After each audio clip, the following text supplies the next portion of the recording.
Okay, here's our Mary Blair flowers project. We are drawing 3 rows of flowers. Now, I used a silver Sharpie so you could see it.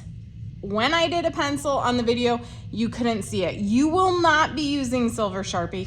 You will be using pencil. The reason is we are going to color them with construction paper crayons so they're super bright and beautiful like Mary Blair style. Okay, so just remember, you are not using silver Sharpie.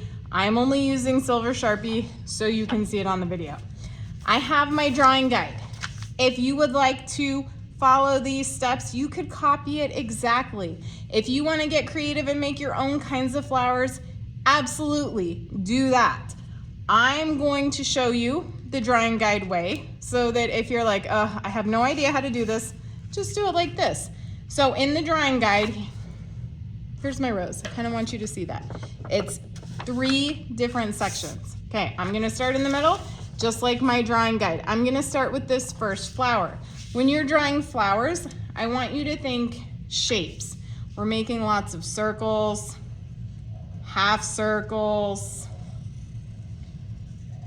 Don't make it super complicated. Also, you need to draw really big.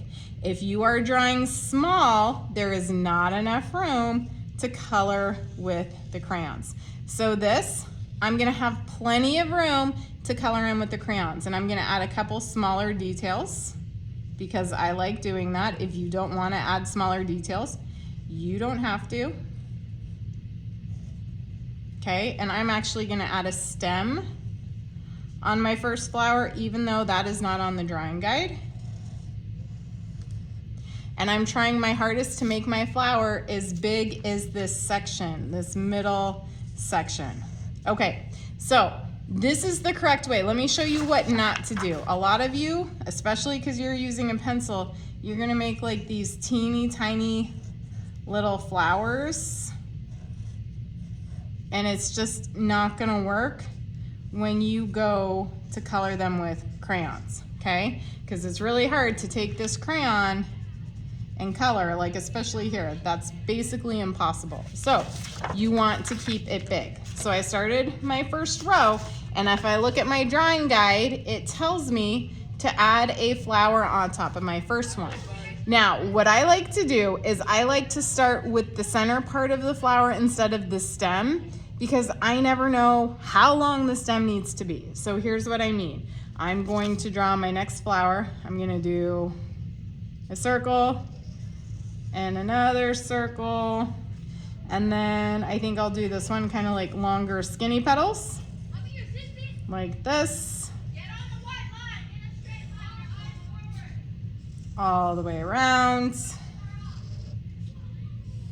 Trying not to make them too skinny so that I can color them. Now I'm gonna find the middle of my flower and I'm gonna make my stem. I think it's so much easier to do it this way, but you can do it whatever way you want. And then of course, I'm going to add some petals, not petals, I'm sorry, leaves.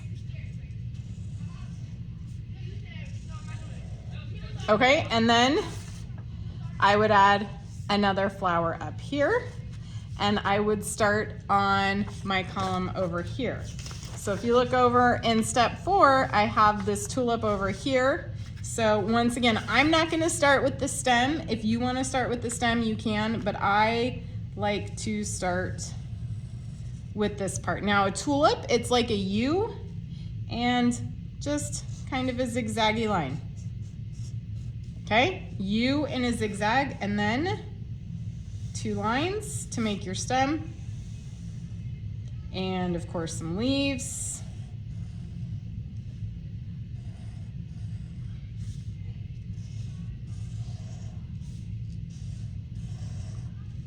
And I would draw flowers going all the way up to the top, and then in this column, flowers going all the way up to the top. Also, very carefully add some circles in your background. It's on the drawing guide because it really makes it look more like that Mary Blair style. And then when you're done, you should have 3 rows of very large flowers and circles.